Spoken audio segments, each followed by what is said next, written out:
press the bell icon on the YouTube app and never miss an सभी को जय हिंद दोस्तों, आप सभी का हार्दिक स्वागत है जय हिंद रिएक्शंस पे। आशा करता हूं कि आप सभी लोग बहुत अच्छे होंगे। तो आज हम एक बड़ी एक नॉलेजेबल, इंटरेस्टिंग और एक लेटेस्ट वीडियो देखने जा रहे हैं जिसमें आप देखेंगे पाकिस्तान के सबसे दो बेस्ट पत्रकार। जी हाँ, मैं बात कर रहा हूँ पाकिस्तान के पत्रकार आरजू काज़मी की और मशहूर पत्रकार सोहेब चौधरी की। ये दोनों पाकिस्तान के आज के टाइम के सबसे बेस्ट पत्रकार हैं। तो ये वीडियो बहुत इंटरेस्टिंग होगी जिसमें ये भारत और भारत के प्रधानमंत्री श्री नरेंद्र मोदी जी को डिस्कस करेंगे। तो ये वीडियो बहुत इंटरेस्टिंग होगी, इसे अंत तक देखें और चैनल पर नए हैं तो चैनल को सब्सक्राइब कर दें ताकि आपको इसकी लेटेस्ट और इंटरेस्टिंग वीडियोस देखने को मिलती रहे। तो चलिए ये वीडियो स्टार्ट करते हैं। जय हिंद, जय भारत। अभी से कुछ टाइम पहले तक हम सुनते थे पाकिस्तान में कि जी इंडिया की पूरी इकोनॉमी की अगर बात करें तो इंडिया चल ही बॉलीवुड के सर पे या क्रिकेट के सर पे रहा है। फिर उसके बाद थोड़ी सी हमें एजुकेशन जब मिली, हमें थोड़ा पता चला तो हमने कहा नहीं नहीं नहीं नहीं, इंडिया में आईटी सेक्टर भी बहुत तेजी से ग्रो कर रहा है। फिर अब हर यूनिवर्सिटी, कॉलेज, स्कूल के बच्चे को पता है जी इंडिया शायद आईटी के सर पे चल रहा है। जबकि इंडिया में बहुत सी डेवलपमेंट्स और भी हो रही हैं, लाइक मेड इन इंडिया को बहुत प्रमोट किया जा रहा है। और अभी रिसेंटली इंडियन गवर्नमेंट ने, इंडिया के प्राइम मिनिस्टर नरेंद्र मोदी ने एक मिशन लॉन्च किया है जिसका नाम है इंडिया सेमीकंडक्टर मिशन, जिस हवाले से आज हम बात करेंगे। और रिसेंटली एक मीटिंग भी की गई है, बहुत बड़ी मीटिंग की गई है, सेमीकॉन कॉन्फ्रेंस 2023 बहुत कामयाब हुई है। इन्हीं चीजों पर हम बात करेंगे। हमारे साथ मौजूद हैं आरजू काज़मी साहिबा, बिलाशुबा किसी तारुफ के मुहताज नहीं है, बहुत अच्छा काम करती हैं, बड़ी रैशनल ओपिनियन देती हैं। अस्सलाम वालेकुम मैम। वालेकुम सलाम और बहुत शुक्रिया कि आपने इनवाइट किया। Thank you so much. आपका बहुत शुक्रिया कि आपने टाइम निकाला।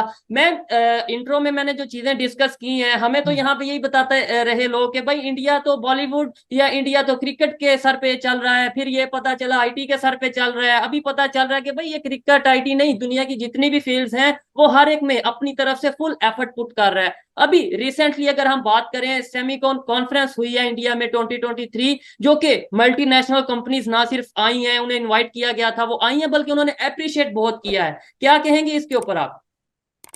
देखिए, बिल्कुल आप सही कह रहे हैं। पहले शायद इतनी नॉलेज नहीं थी लोगों को कि भारत में क्या हो रहा है। वैसे बहुत से लोगों को ये भी होता है कि हम आखिर भारत की बात क्यों करते हैं, हम बाकी दुनिया की बात ज्यादा क्यों नहीं करते। तो उसका एक मेन रीजन ये भी है कि जाहिर है कि भारत हमारा बिल्कुल पड़ोसी मुल्क है और जितना अंडरस्टैंड हम उन्हें करते हैं या वो हमें करते हैं, शायद हम किसी और कंट्री के लोगों को या उनकी चीजों को इतना अंडरस्टैंड नहीं कर पाते। और जाहिर है कि जिस तरीके से भारत में आगे बढ़ा जा रहा है तो वो हमें भी सीखना चाहिए। और बिल्कुल आपने ठीक कहा कि इनका मेड इन इंडिया भी एक चला था, एक मुहिम चली थी कि जी मेड इन इंडिया जो है वो होना चाहिए। और उसके साथ साथ पहले बिल्कुल यही समझा जाता था कि शायद बॉलीवुड से या फिर थोड़ा बहुत लोग वैसे टूरिज्म को भी कहते थे कि भारत अपने टूरिज्म से भी बहुत कमाता है। और ये भी फैक्ट है क्योंकि उनके आप देख सकते हैं कि सारी दुनिया के लोग जाते हैं और वहां पे कोई इस किस्म का सिक्योरिटी का या कोई और इशू नहीं होता। बिल्कुल ऐसा है। लेकिन जाहिर है कि अब एक एक करके भारत आगे दूसरी फील्ड्स में भी जा रहा है। और जैसे आपने जिक्र किया कि कॉन्फ्रेंस भी हुई है और लोग इन्वेस्टमेंट भी ला रहे हैं, तो जरा इन्वेस्टमेंट वहीं लाई जाती है जहां पर ये लगे कि पैसा भी सिक्योर रहेगा और बिजनेस भी हिफाजत से रहेगा। पाकिस्तान को भी मेरे ख्याल है इस तरह की चीजों को सीखने की जरूरत है। ऐसा नहीं कि हमारे पास स्टूडेंट्स नहीं है या हमारे पास ऐसे लोग हैं ही नहीं जो इस फील्ड में काम कर रहे होंगे, बिल्कुल। लेकिन हो सकता है हमने उनको हाईलाइट ना किया हो सकता है हमने उनको ऊपर कोई ऐसा काम ना किया हो जो गवर्नमेंट लेवल पे भी होना चाहिए कि जो लोगों के पास पैसे कम है उनकी मदद की जाए और इस चीज में उनको आगे लाया जाए। शायद अब अगर हम बार बार कंपटीशन करेंगे इंडिया के साथ तो शायद यहाँ पे कहीं ना कहीं जाके जो लोग रिस्पॉन्सिबल हैं, पॉलिसी मेकर्स हैं, उन पे कोई प्रेशर बिल्ट होगा। और यकीनन यही वजह है कि ये सब चीजें जो हैं आप जैसे लोग और दूसरे लोग डिस्कस कर रहे हैं और तभी अवेयरनेस भी बढ़ रही है। ठीक है मैम, आपकी एक बात से थोड़ा सा मैं डिसएग्री करूंगा। आपने बोला बार बार कंपटीशन करेंगे तो या कंपैरिजन करेंगे। मैं ये समझता हूँ कि शायद एज ए पाकिस्तानी मुझे ये बात नहीं करनी चाहिए। शायद पाकिस्तान से जो लोग, कुछ लोग देख रहे हैं उन्हें बुरी लगे, लेकिन सच है कि अब ना तो हम कंपटीशन कर रहे हैं, ना ही हमारा कंपटीशन इंडिया के साथ इन फील्ड्स में बनता है, और शायद आने वाले कई सालों तक हम कर नहीं पाएंगे। हकीकत है, हकीकत को एक्सेप्ट करना चाहिए। हाँ, हम डिस्कस करते हैं ताकि हम सीखें, हम डिस्कस इसलिए करते हैं ताकि पाकिस्तान के लोगों को भी पता चले कि भाई जिस इंडिया से आपको दुश्मनी का 75 साल 76 साल बताया गया, और फिर बाद में ये कहा गया कि भाई वो अगर थोड़ी इकोनॉमी बेहतर है तो वो इस वजह से है कि मार्केट बड़ी है, लोग इन्वेस्टमेंट करते हैं। नहीं, वो एफर्ट कर रहे हैं हर फील्ड में, चाहे वो आईटी की फील्ड हो, चाहे वो इंजीनियरिंग की फील्ड हो, चाहे वो स्पेस की हवाले स्पेस टेक्नोलॉजी के हवाले से बात की जाए, और अभी सेमीकंडक्टर चिप्स के हवाले से बात की जाए, तो बहुत तेजी से वो अपना डेवलपमेंट की तरफ जा रहे हैं। अच्छा, इसी मीटिंग में या इन्हीं चीजों को लेके इंडिया के प्राइम मिनिस्टर ने एक बड़ी स्टेटमेंट दी है। उन्होंने ये बोला है इंडिया टाइम टू शाइन। क्या समझती हैं, क्या इलेक्शन करीब आ रहे हैं इस वजह से ये स्टेटमेंट दी गई है, या फिर उनकी इतना वर्क है, इतना उन्होंने काम कर लिया है इंडिया के लिए कि अब उन्हें नजर आ रहा है कि आने वाले टाइम में या अब इंडिया का चमकने का टाइम है, एक प्रॉपर जो सा दुनिया के सामने आने का टाइम है? देखिए, सबसे पहले तो जो पहले हम बात कर रहे थे उसको थोड़ा सा मैं क्लियर करना चाहूंगी कि क्योंकि लोग मुझे ईमेल्स भी करते हैं, और ईमेल जब आती है तो उसमें वो कहते हैं कि आप और आपके दूसरे जो पाकिस्तान के लोग हैं या यूट्यूबर्स हैं वो आखिर भारत को ही डिस्कस क्यों करते हैं या किसी भी किस्म का कंपैरिजन क्यों करते हैं। तो उनके लिए मैंने कहा था कि हम कोई कंपैरिजन नहीं कर रहे, लेकिन बिल्कुल ऑब्वियसली क्योंकि हमारे साथ वाली कंट्री है तो हमें सबसे पहले उन्हीं को देखने का, उन्हीं को समझने का मौका मिलता है, और हमें उनसे सीखना भी चाहिए। बिल्कुल। फिर आते हैं आपके सवाल पे, तो बिल्कुल पीएम मोदी ने कहा है कि इंडिया अब शाइन करेगा। तो मेरा ख्याल है वो इलेक्शन की वजह से नहीं कह रहे, क्योंकि पहले भी 2 इलेक्शंस वो जीत चुके हैं, और अब लग ये रहा है कि थर्ड टर्म में भी पीएम मोदी ही आने वाले हैं और वही आते दिखाई दे रहे हैं। क्योंकि ये और बात है कि कुछ एरियाज में जहाँ पे इनका तो खैर पूरे साल इलेक्शंस होते हैं, जो मैं कभी समझ नहीं पाती कि यार खत्म नहीं होते तुम लोग के इलेक्शंस। तो वो उसमें एक दो जगह पे उनको जो है वो शिकस्त भी देखनी पड़ी है, लेकिन इसके बावजूद लग यही रहा है कि दोबारा जब गवर्नमेंट बनेगी तो पीएम मोदी ही एज अ प्राइम मिनिस्टर आएंगे। तो शायद उन्होंने इलेक्शन के लिए ये नहीं कहा होगा, लेकिन ये जरूर हमने देखा है कि पिछले 9 साल में जब से प्राइम मिनिस्टर मोदी आए हैं एज अ प्राइम मिनिस्टर, उन्होंने भारत में बहुत काम किया है, खास तौर पे इकोनॉमी जो कि बहुत इंपॉर्टेंट है, और पाकिस्तान में सबसे कम तवज्जो इसी तरफ दी गई। हमारा सिर्फ मांगने तांगने पे ही गुजारा रहा। हमने कहा अच्छा, फॉरेन मिनिस्टर भी हमारा वो सक्सेसफुल हम समझते हैं जो कहीं से पैसा मांग के ले आए। तो हमने कभी इस तरफ तवज्जो ही नहीं दी कि हम खुद कमाएं, खुद खाएं, और मेड इन इंडिया की तरह मेड इन पाकिस्तान के ऊपर जाएं, ऐसा भी नहीं हो पाया। आपको याद होगा कुछ टाइम पहले जब ये गवर्नमेंट आई थी शहबाज शरीफ साहब की, तो कहा गया था कि जी साहब, इंपोर्ट एक्सपोर्ट जो है उसके ऊपर चेक एंड बैलेंस रखा जाएगा और लोग यहीं की चीजें इस्तेमाल करें, लेकिन वो ज्यादा दिन वो नहीं चल पाया, और एक बार फिर इंपोर्ट इनको ओपन करनी पड़ी।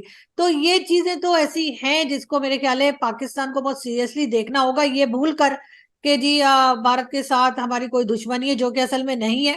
ये सिर्फ एक पॉलिटिकल गेम है जो चला करती है। अदरवाइज आप भी इंडियन लोगों से बात करते हैं, मैं भी इंडियन बहुत सारे दोस्त हैं उनसे बात करती हूँ, शोज भी करती हूँ, और हमने उनके अंदर पाकिस्तान के लिए कहीं भी नफरत नहीं देखी।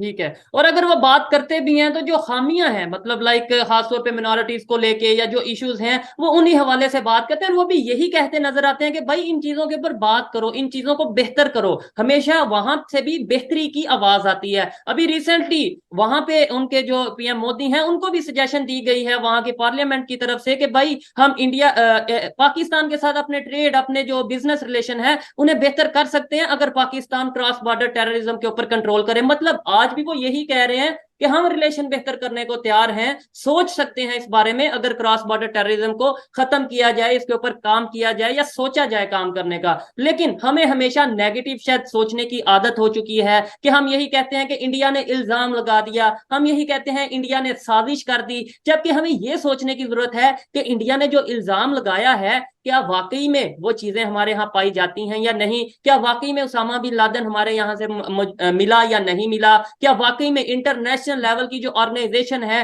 टेररिज्म के हवाले से जिनका बड़ा नाम है, क्या वो पाकिस्तान में मौजूद हैं या उनकी कुछ ना कुछ असर रसूख पाकिस्तान में है या नहीं। ये चीजें हमें सोचने की जरूरत है।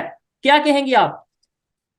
बिल्कुल, लेकिन आपने जिन लोगों के नाम लिए वो बिल्कुल पाकिस्तान में मौजूद थे और हैं, और उसके अलावा भी कई दूसरे नाम हैं जो हमने बहुत संभाल के रखे हुए हैं, चाहे हाफिज सईद हो या मसूद अजहर और कई दूसरे।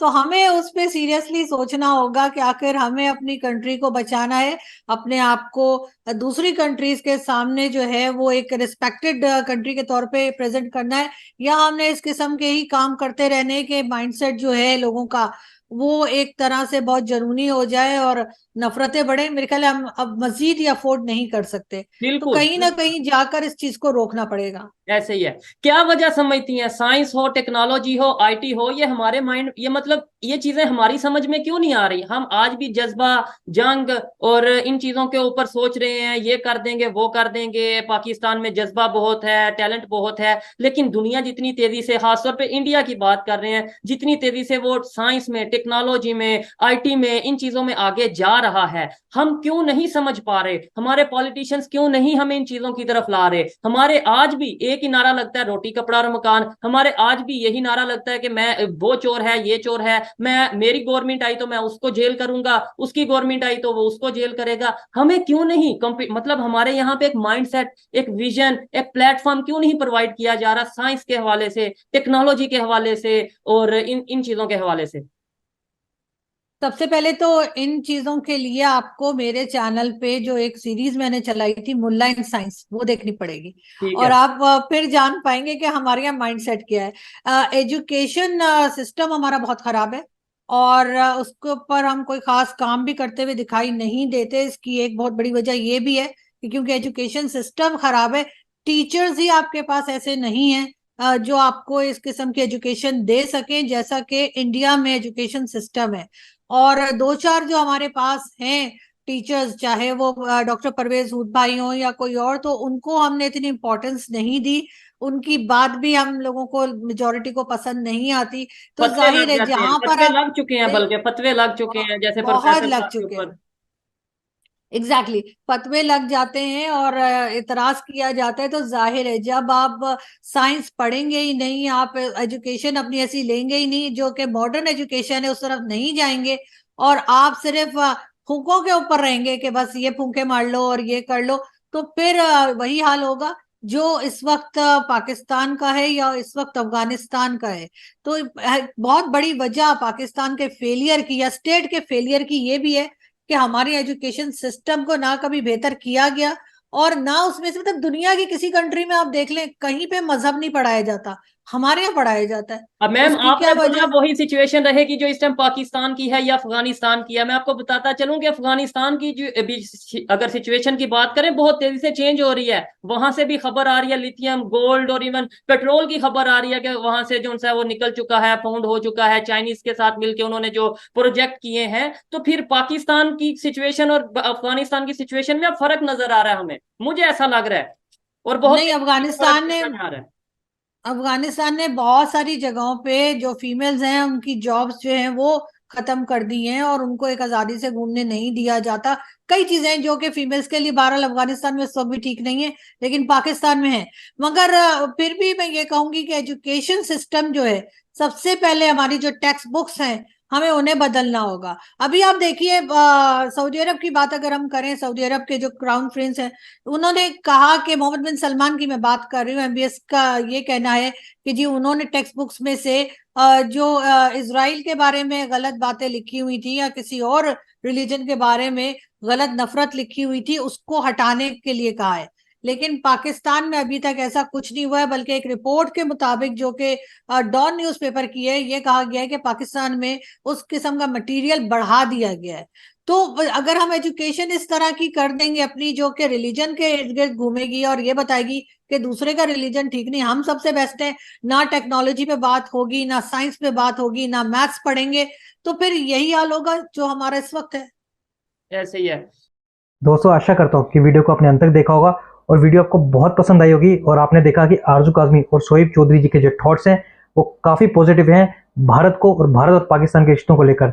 सबसे पहले हम बात करें भारतीय प्रधानमंत्री श्री नरेंद्र मोदी जी की, जिन्होंने 2 दिन पहले भारत मंडपम का जब इनॉग्रेट किया, उद्घाटन किया, तब उन्होंने उस स्पीच में ये कहा कि वो भारत को टॉप 3 इकोनॉमी में ले आएंगे, जबकि भारत अभी 5th इकोनॉमी पे है और जब 2014 में मोदी जी आए थे तो भारत 10वें रैंक पे था।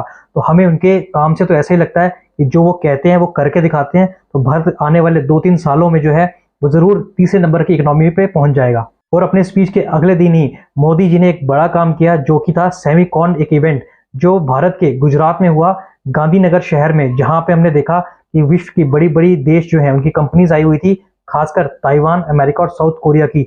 जबकि हम जानते हैं कि ताइवान जो है वो विश्व की सेमीकंडक्टर की जो है वो लीडिंग इंडस्ट्री में से एक आता है। कहा यह जाता है कि जो भी कंट्री सेमीकंडक्टर्स में लीड करेगी वो विश्व की टॉप इकोनॉमीज में जरूर होगी। इसलिए अब भारत का ये फोकस है कि भारत जल्द से जल्द सेमीकंडक्टर का हब बन जाए, जिससे भारत की इकोनॉमी और तेजी से ग्रो करे।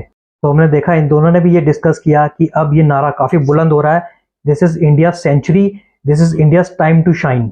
और एक बात इन दोनों ने ये कही कि जब भी ये किसी भारतीय से बात करते हैं, चाहे इंटरव्यू लेते हैं या डिबेट करते हैं, तो ये पाते हैं कि कोई भी भारतीय जो है वो किसी भी पाकिस्तानी या पाकिस्तान के खिलाफ नफरत या दुश्मनी जो है वो नहीं रखता। वेल, आरजू जी और सोहेब जी, ये हमारे कल्चर का हिस्सा है। हमें सिखाया जाता है कि वर्ल्ड जो है वो एक फैमिली है। भारत का मैसेज पाकिस्तान को अब सीधा क्लियर एंड कट है कि भारत और पाकिस्तान के ट्रेड के जो रिलेशंस हैं वो तभी बहाल होंगे जब पाकिस्तान जो है वो क्रॉस बॉर्डर टेररिज्म पे लगाम लगाएगा। क्योंकि ना सिर्फ ओसामा बिन लादेन पाकिस्तान में पाया गया, बल्कि भारत को धमकी देने वाला हाफिज सईद और मसूद अजहर जो है वो पाकिस्तान में खुलेआम घूमता है, और हमें दिखता है कि खुलेआम भारत को लोग धमकी देते हैं। तो पहले पाकिस्तान को इन भगोड़ों पे लगाम लगानी पड़ेगी, इन आतंकियों को जो है वो पकड़ना पड़ेगा और भारत के हवाले करना पड़ेगा। तभी भारत और पाकिस्तान के रिश्ते जो है वो कहीं बेहतर हो सकते हैं और ट्रेड जो है वो ओपन हो सकता है। और लास्ट में बात अगर हम करें इकोनॉमी की, तो सिंपल सा फंडा है, जिस देश में एजुकेशन होगी उसकी इकोनॉमी अपने आप ग्रो करेगी। तो हमने देखा है कि भारत की जो एजुकेशन है वो स्ट्रांग है, इसलिए भारत की इकोनॉमी जो है वो ग्रो कर रही है। और लास्ट में एक मैं मजेदार बात कहना चाहूंगा, इन्होंने बात की मोहम्मद बिन सलमान की, जो सऊदी के प्रिंस हैं। वेल, सुनने में तो ये भी आया जो मोहम्मद बिन सलमान है शायद वो एक्स मुस्लिम हो गए हैं, उन्होंने इस्लाम को छोड़ दिया, क्योंकि ज्यादातर वो बातें जो इस्लाम में कही गई हैं वो अब नहीं मानते, क्योंकि उनको भी पता है कि आने वाले कुछ सालों में जल्दी उनके पास पेट्रोल खत्म हो जाएगा और सिर्फ वो पेट्रोल के जो है पेट्रोल के ऊपर अपने देश और इकोनॉमी को नहीं चला सकते। तो आशा करता हूँ वीडियो आपको काफी पसंद आई होगी। वीडियो आपको पसंद आई तो इसे लाइक और शेयर जरूर कर दें, और एक बार फिर चैनल पर नए हैं तो चैनल को सब्सक्राइब कर दें। जय हिंद, जय भारत।